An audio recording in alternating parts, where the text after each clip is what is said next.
we've all heard of genetics, but what is epigenetics? And the only I think of EpiPen, and I think of epicenter of an earthquake. How do you get epigenetics? There are two types of information in the body. We know of genetics. Genetics is the DNA. The epigenetics are the control systems that tell which genes to be switched on and off, which DNA to be looped out and unraveled and read by the cell versus which genes to be bundled up and silenced. And that's the epigenome, the reader of the genome. Oh, okay. Wow. But why is it new? I mean, it sounds like that should have been always been there. Always been known and understood. Right. Yeah, and it's just as important as DNA. The reason that it's not really talked about as much is it's a lot more difficult to study. It's super easy now to read a genome. You can read it on a little device this big in less than a day. It used to be $2 billion and take months, but now it's easy.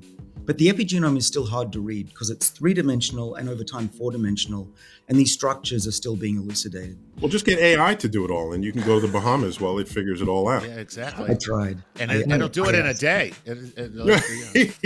Okay, guys. Well, I think there's something to take away here. I do like this topic, but I will say that this is not a call to action to go get your genome map. No, I don't think that's the case at all. I think the call to action has to do with what are these switches that he's referring to as epigenetics. So maybe the analogy works where genetics are what loads the gun, right? Your epigenetics is what pulls the trigger. So your lifestyle dictates a lot of what your genes are already predisposed for. So here's a personal example, and I hope this can relate to some of you out there because it's concerning and sometimes a little bit scary, but I find now the more that I know about it, the more kind of hope and relief I have too, thinking about it. So my father actually died with colorectal cancer. His first diagnosed with that. His health started to deteriorate in other ways, and he ended up dying from heart disease. But the colorectal cancer aspect is unique because I thought about his lifestyle. And early in pharmacy school, I tried to make an intervention, but it was often charred foods, a lot of grilled, charred foods. I remember barbecue chicken constantly with him. And I just remember thinking, man, those are high in carcinogen. And I remember alcoholism, sedentary lifestyle, ultra processed food. If I or my father were genetically predisposed to colorectal cancer, he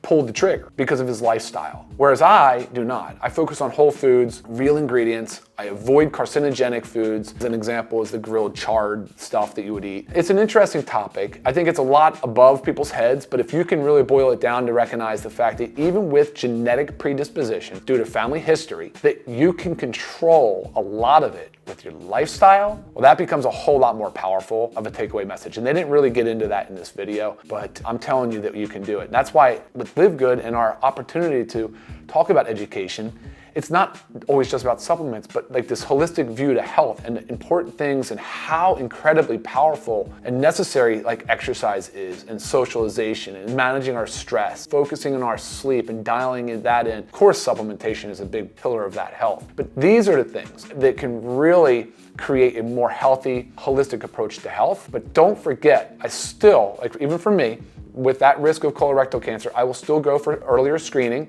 I will still go in for checkups. And I encourage you guys all to do the same if you suspect that there's a genetic predisposition. If you're looking to take control of your health, like I was, it's actually pretty easy. I will say that it's not taking control of your destiny, but it's having a say in it. And the first things first, find a medical provider and get your screenings. The best first thing you can do. But then right away, you need to incorporate lifestyle measures. So lifestyle medicine is unique, but for me, I view it as 6 main pillars. Number 1 is socialization, and these aren't in any real particular order, but socialization is important. Like being socially isolated is detrimental to our health. So engaging with our community, engaging with our peers, our friends, our family, becoming more active and just doing things more socially has been shown to benefit our health. There's ways to get more involved. You can say join a community event. You can find a neighbor and take a walk after meals. These are just great ways to increase our social interaction. Obviously been shown and demonstrates good health outcomes. Then of course there's sleep optimization. I'm a huge proponent of this, but I can't talk about sleep without addressing stress because there is a link between the two. So optimizing our sleep, putting a lot of effort into it, learning about the benefits and the things you can do to set yourself up for a beneficial sleep. You gotta really be disciplined. Like for instance, a couple things there would be no blue light at least 2 hours or at least 1 hour before sleep. No food at least 2 hours before sleep. Getting on a good healthy sleep schedule is gonna give you incredible return on investment. And then stress management, because there are a lot of tactics for stress management, but you got to find what works for you.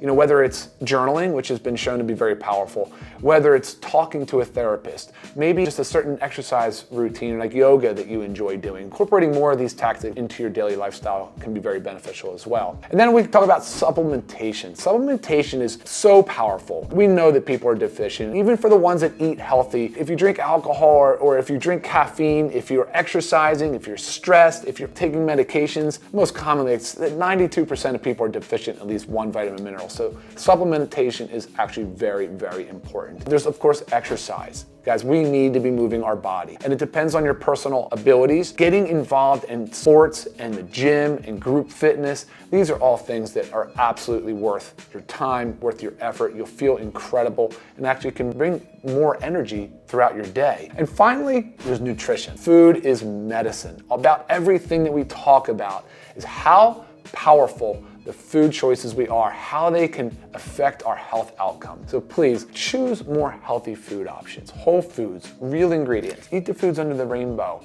You know, just choose things that are high in phytonutrients, those colorful plant compounds. There's just so much benefit. And of course, guys, avoid the ultra processed foods. That's the most powerful nutrition advice I can give you. These 6 pillars of health, they can help us take control of our health and somewhat control our destiny. All jokes aside, it's probably the easiest thing to do is just to start supplementation. And that's one of the reasons why we started Live Good. It's high quality supplements, they're easy to take, and you can make that part of your daily routine, and then you start to feel more empowered, and you start to feel better, and things is sort of a snowball effect. And then you can start incorporating some of these other healthy lifestyle measures, and then you're taking a more holistic approach to improving your health. So if you're ready to take control, maybe take some of the weight off your shoulders. Remember the 2 steps. Let's get our screening done. So get our blood work done, get established with a medical provider, and then secondly, incorporate these lifestyle measures. Specifically, get started on supplementation. That's gonna be the easiest, lowest hanging fruit so that you can start to feel better every day.